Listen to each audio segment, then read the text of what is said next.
Hey, yeah, what's up, people? This is Jose Trujillo, world's greatest living artist. World's greatest living artist, and the crowd goes wild. Jose, we love you. Yeah, we love you. You're so awesome. Yeah, and stuff. How's it going, Emily? How's it going? Good to see you here, guys. I just came back from getting insurance, an insurance quote for my new studio. It's gonna be dope. It's gonna be so cool. I'm so excited that we're making this move. How's it going, La1_art? Making this move to get my art studio set up and running. We gotta get it running because we gotta operate from there. Now remember, guys, art studios. This is what I used to do when I was younger. I used to open an art studio because I have opened art studios before. I used to open just smaller ones, right? Like 600 square feet or something like that.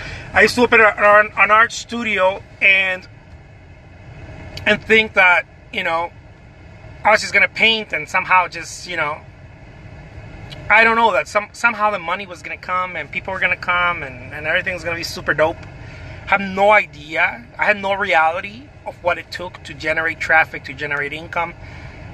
I had an idea, but it was very skewed and on and on.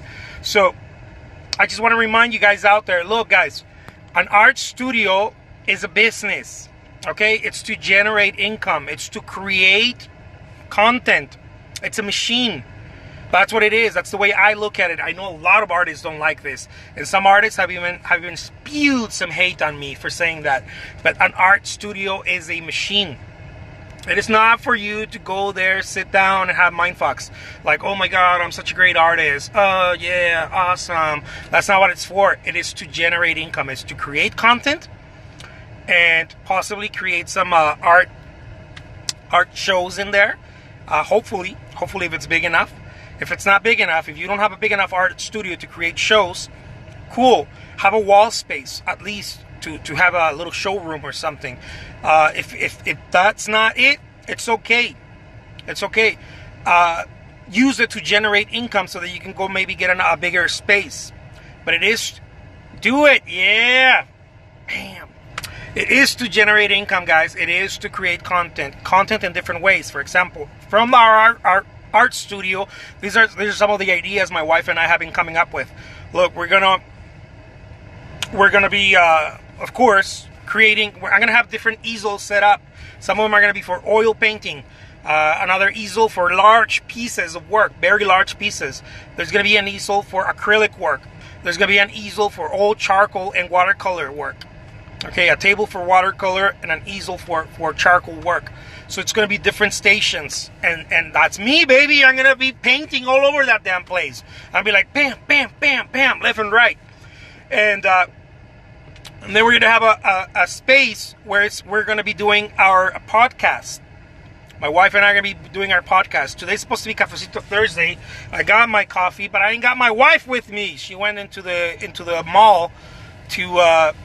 I don't know, she's gonna exchange something, so you can give her a hard time later. Be easy on her though, because she feels bad when she doesn't show up to Cafecito Thursday. But this is supposed to be Cafecito Thursday, so it's Cafecito Thursday, but I'm wifeless right now.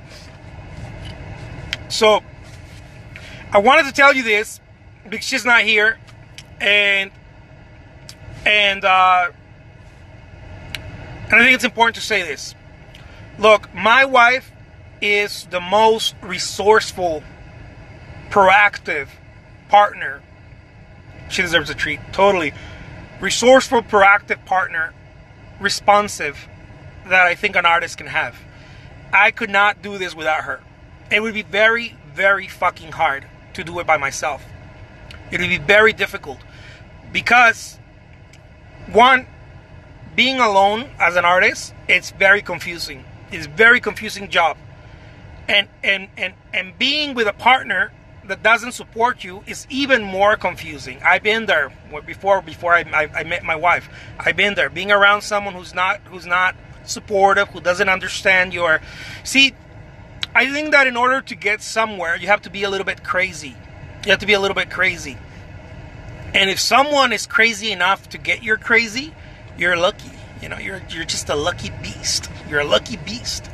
If you got someone next to you who's like, dude, fuck yeah, I get you. I get you're crazy, but so am I. You know, let's put these crazies together and make it work. And that's what my wife has done for me. So I got to give her credit there. And if you don't have that type of partnership, foster it. Foster it. My wife and I are not always like this. We're not always like, oh, on the same page. Maybe, 90-something% of the time. But we foster it. She fosters that, and I foster that from when each of us may be pointing at another direction, or when one of us is like bitching and complaining. If I'm like, oh man, I can't believe how will this work, she reminds me, no, dude, I got you. You're not alone. And when she's doing the same thing, I have to remind her, look, I got you. You're not doing it alone. We're doing this together. So it's a really cool thing. And if you don't have that, it's cool. Go get yourself someone, a friend. It doesn't have to be your spouse. Get a partner, get a friend, get a group of people for that matter. Get a group of people. And I'm not talking about a co-op. Please stop doing co-ops. They're not businesses. Stop it with that. If you're an artist out there and you're like, my God, I'm gonna have a co-op. Stop. They're not profitable. They're not businesses. People are just shoving responsibility. I know because I've been around them. I haven't been in them because I'm not that stupid, but I haven't been around them. I have been around co-ops. Maybe some co-ops work. I don't know. The ones I've seen do not work. So don't go into a co-op. Go into a business. Find someone who's doing something, who's creating content, who's producing artwork, and be around that person. Or if you're that person, find someone who gets your crazy. Who's like, dude, I get you're crazy. Let's do this. Let's do this together. But you need someone who's willing to fight with you. Someone to go and kick some ass with you. Don't get together with someone who's like, oh man, it's lunchtime, I gotta go get lunch. My wife is never telling me shit like that. That's why I think I got the most supportive spouse. My wife is never telling me shit like, you're working too hard. Are you gonna stay that late? Blah blah blah.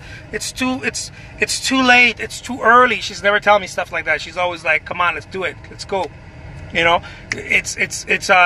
It's midnight, and she's like, I got more stuff to package. Just listen to that, okay? It's midnight. Many days we work on midnight. We're at midnight working. She's like, oh, I got more paintings to package. Oh, I got more stuff. And although we each have our shortcomings, we lift ourselves up. We lift each other up. Not ourselves, but we lift each other up to remind ourselves, look, remind each other, you're not alone. We're gonna do this together. It's not a one-person deal. It's both of us. I keep telling her, look, we're gonna be hiring people in the future. We're gonna be getting more manpower and this and that. But at the end of the day, babe, it's just you and I, babe. At the end of the day, it's just you and I. There's only two people gonna be left here. At the end of the day, it's just gonna be you and me. A lot of people are gonna come in, they're gonna leave. A lot of people are gonna show up once, twice a week and help us. A lot of people are gonna show up, I don't know, 3, 4 times, 5 times a week. It's cool. But at the end of the day, if this is going to happen, if we're gonna make this work, it's just gonna be my love and I, just she and I. At the end of the day, it's just going to be only those. And although I care about helping people and I care about bringing people and into our ship and sailing into getting into our treasures, you see that's the black pearl. I know at the end of the day everybody's is out for themselves. I understand that. I'm not stupid. I get that. But we can help each other in the process. We're both going to the same destination. We're just getting different stuff.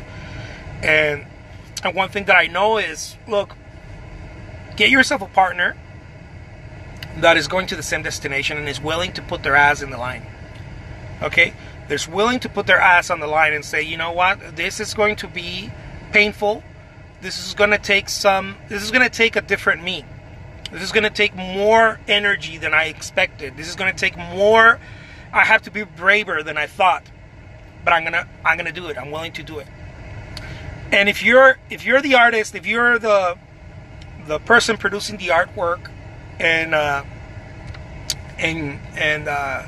holding the reins, right? You have to be extremely responsible. You can't mess with it. You have to be extremely responsible and let your partner know that you got this shit. Okay? You gotta let your partner know, look, I got this. I got this. I'm gonna take care of this. It's the only way they're gonna follow you. No one's gonna follow a person that's whining all the time. No one's gonna follow that. I've never had the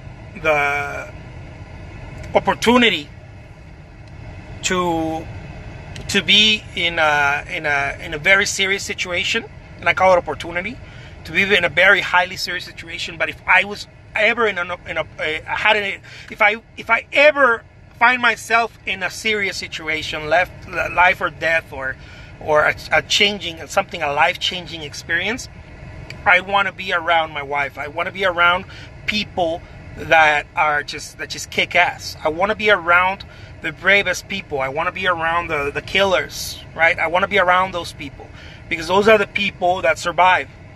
I want to be around the person that's like, it's 1 a.m, let's go kick some ass. It's 4 a.m, it's time to wake up. Let's get up before everyone else. You know, I want to be around the Navy SEALs. I want to be around the kick-ass people, right? There's a lot of people out there that are Navy SEALs when it comes to work, when it comes to hustle. I want to meet them. I want to be around them. I want to learn from them. You know, I want to mastermind with them. Because I know people of action always get the job done. I don't want to be around thinkers. I spend too much time already being around thinkers. You know, oh, I'm an artist. Yeah, oh, yeah. It's cool, blah, blah, blah. Just talking about bullshit, you know. Smoking, drinking, hoping, wishing. That shit ain't going to get you anywhere. You want to be around someone who's like, oh, come on, let's do this. Get up. Let's go. Let's do this. Someone who can take action. Action is the name of the game. I mean, you're already in this world. We're already here. Might as well live. So many of us are in this world. We're not living. I know I started figuring this thing out. I'm 36 years old and I'm barely fucking figuring this thing out. Like, this world is about living. It's about exterior, going outside of yourself, not inside. It's not about thinking. This world is not about thinking. This is just a tool. You can't live with this. This is not how you live. You live with this. You live with the exterior aspect of yourself, not with the interior. You feel, you think with the interior, but you live externally. It's an external experience. That's why they call it existence, because it's exit. It's outside. That's why it's exist. Precious Art says, great teamwork that helps you do brainstorming ideas at the same time, have fun while working your butt off every day. Totally. You need a teamwork that look, guys, I'm gonna tell you something really quick here, because based on what Precious Art said, I spent a lot of time brainstorming, years brainstorming. I still do it from time to time. I want to tell you my little secret. Okay, here's my little secret. I don't think it's a secret, but I consider it a little secret. Spend 5% brainstorming and 95% kicking ass. Spend 5% of your day, of your time, of your hour. Let's say you got, I don't know, let's say you got an hour. Spend only like 5-10 minutes, tops 5 or 10 minutes. 10 minutes is probably stretching it. Brainstorming, coming up with an idea, and then spend 55 of those minutes executing the idea. This is the thing that changed my life. It started changing my life. I didn't notice, I didn't understand it, but there has to be more action. Action is really, Picasso had said it, action is the fundamental, it's the key to success. Picasso has said this, I don't know, many years ago. He said action is the key to success. It is a fundamental key to success. It's not a part of success. It's not action and brainstorm. It's not action and come up with a great plan. I know a lot of people out there want to come up with a great plan. I promise you, no great plan will substitute ever. Not even get near the heels. Near the hills. The heels? Heels. Yeah, heels of action. And in this world, you have to take action, and you have to take a lot of it. And you have to take massive action, and you have to move hard and fast. As soon as you think of something, be the bull in the china shop. As soon as you think of something, be like, I'm gonna do it. I'm gonna do it right now, and just go do it. And don't focus on how you're gonna do it. Just get it done. You thought about a painting? Go do it. Don't focus about, well, I got the, you start getting lost in mechanics. You start getting loose. You start losing yourself in mechanics, then you won't do anything. So I'll leave you guys with that. I hope that I can bring some valuable content every day, multiple times a day here on Instagram. Those of you later watching on YouTube, I hope that I can bring some content into your lives, some valuable content. I don't just want to spiel content because everybody's doing that. Everybody's like, oh, they're talking about their stories and bullshit and I don't know, whatever. I want to talk to you guys about things that you can do, actionable things that you can do, things that can change your life. What's up? They didn't let me exchange it. No? Did you buy another one? I hit my exchange limit. Did you buy another one? No. Why don't you buy another one? No, it was a gift. Oh, it was a gift. Okay. Say hi, babe. Hi, everyone. All right, guys. We got to go eat. We're going to go Chipotle out. Take care. Adios.